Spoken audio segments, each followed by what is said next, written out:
नमस्ते दोस्तों। आज हम बात करने वाले हैं केएसएस इंटरनेशनल आईपीओ के बारे में।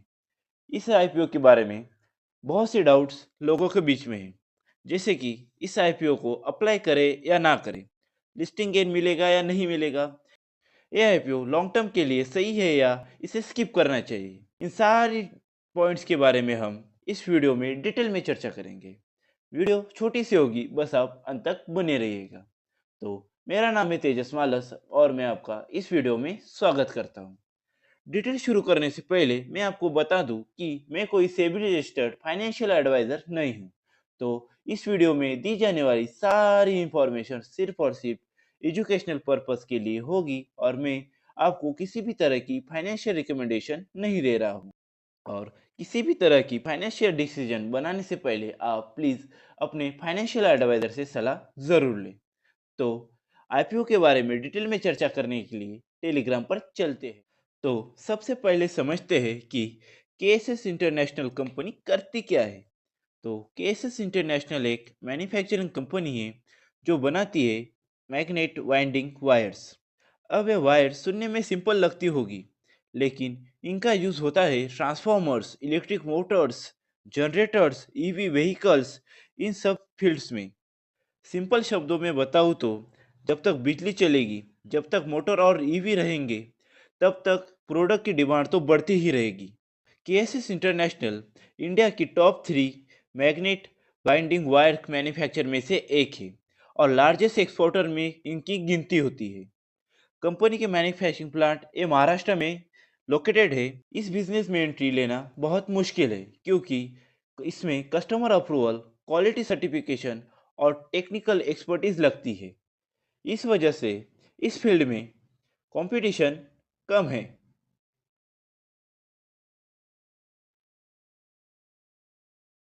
जो कि एक स्ट्रॉन्ग पॉजिटिव पॉइंट है।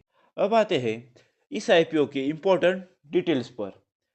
जैसे कि इस आईपीओ का ओपनिंग डेट है 16 दिसंबर और इस आईपीओ की क्लोजिंग 18 दिसंबर पर होने वाली है। इस आईपीओ की अलॉटमेंट एक्सपेक्टेड की जा रही है कि 19 दिसंबर पर हो जाएगी और इसकी लिस्टिंग एक्सपेक्टेड डेट है 23 दिसंबर। और इस आईपीओ का प्राइस बैंड लगभग 365 से लेकर 384 के बीच में रहने वाला है और इस आईपीओ की लॉट साइज लगभग 39 शेयर्स की होगी, जो कि रिटेल कैटेगरी के लिए है। और इस आईपीओ में अप्लाई करने के लिए मिनिमम इन्वेस्टमेंट लगभग 15K की रहने वाली है। तो इस आईपीओ का टोटल इशू साइज लगभग 710 करोड़ है, जो कि पूरा का पूरा एक फ्रेश इशू है। अब सबसे इम्पोर्टेंट टॉपिक जो कि है ग्रे मार्केट प्रीमियम यानी जीएमपी। इस आईपीओ का जीएमपी ऑलमोस्ट जीरो चल रहा है, मतलब मार्केट में लिस्टिंग गेन का कोई स्ट्रॉन्ग सिग्नल नहीं है और इसकी डिमांड बहुत वीक है। अगर आप सिर्फ आईपीओ में लिस्टिंग प्रॉफिट के लिए अप्लाई करते हो तो यह आईपीओ आपके लिए बिल्कुल भी नहीं है। तो चलिए अब बात करते हैं इस कंपनी के फाइनेंशियल नंबर्स की। कंपनी का रेवेन्यू लास्ट 2 से 3 सालों में ऑलमोस्ट डबल हुआ है। प्रॉफिट भी काफ़ी स्ट्रॉन्ग ग्रो हुए हैं। Profit after tax almost 2x से ज़्यादा बढ़ा है और इस कंपनी के मार्जिन्स भी इम्प्रूव हो रहे हैं, जो कि एक पॉजिटिव साइन है। लेकिन कंपनी की लगभग 70% से ज़्यादा इनकम सिर्फ एक प्रोडक्ट कैटेगरी से आती है, जो कि है मैग्नेटिक वाइंडिंग वायर्स। मतलब प्रोडक्ट डाइवर्सिफिकेशन थोड़ा कम है। तो जानते हैं कि आईपीओ का पैसा कंपनी कहाँ यूज़ करने वाली है। तो आईपीओ का पैसा कंपनी यूज़ करेगी डेट रिपेमेंट, सबसे ज़्यादा पॉजिटिव पॉइंट, जिससे इंटरेस्ट कम होगा और प्रॉफिट बढ़ेंगे। और मैन्युफैक्चरिंग एक्सपेंशन, उससे ज़्यादा प्रोडक्शन होगी और ज़्यादा सेल्स पोटेंशियल बढ़ेगी। और कंपनी अपना सोलर पावर सेटअप भी लगाने वाली है, जिससे इलेक्ट्रिसिटी की कॉस्ट कम होगी और कंपनी के मार्जिन्स बढ़ेंगे। ओवरऑल आईपीओ फंड का यूज़ कंपनी लॉजिकली यूज़ करने वाली है। तो इस कंपनी के कुछ स्ट्रॉन्ग पॉइंट्स जानते हैं। जैसे कि कंपनी स्ट्रॉन्ग निश मैन्युफैक्चरिंग बिजनेस एक प्लस पॉइंट है। Plus powers and EV sector का ग्रोथ एक बेनिफिट हो सकता है। प्लस एक्सपोर्ट ओरिएंटेड कंपनी है और डेट रिडक्शन कर रही है, जिससे कि फ्यूचर में प्रॉफिट्स बढ़ेंगे। लेकिन हर आईपीओ में जैसे रिस्क होते हैं, वैसे इस आईपीओ में भी कुछ रिस्क है।